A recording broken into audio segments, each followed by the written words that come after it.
అందరికీ నమస్కారం. నా పేరు పవిత్ర. నేను ఒక కథ చెప్పబోతున్నాను.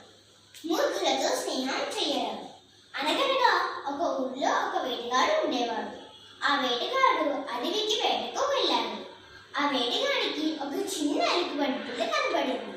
వేటగాడు ఆ చిన్న ఎలుగుబంటి పిల్లని వాళ్ళ ఇంటికి పట్టుకొని వెళ్ళి స్నేహంగా ప్రేమగా చూసుకునేవాడు. ఆ ఎలుగుబంటి పిల్ల కూడా వేటగాడితో చాలా స్నేహంగా ప్రేమగా ఉండేది. ఒకరోజు వేటగాడు అడవికి వేటకు వెళ్ళినప్పుడు ఒక చెట్టు కింద విశ్రాంతి తీసుకొని ఎలుగుబంటితో చెప్పాడు, నేను కాసేపు పడుకుంటాను, నువ్వు కాపలా కాయి అని చెప్పి వేటగాడు పడుకున్నాడు. ఎలుగుబంటి చక్కగా కాపలా కాస్తుంది.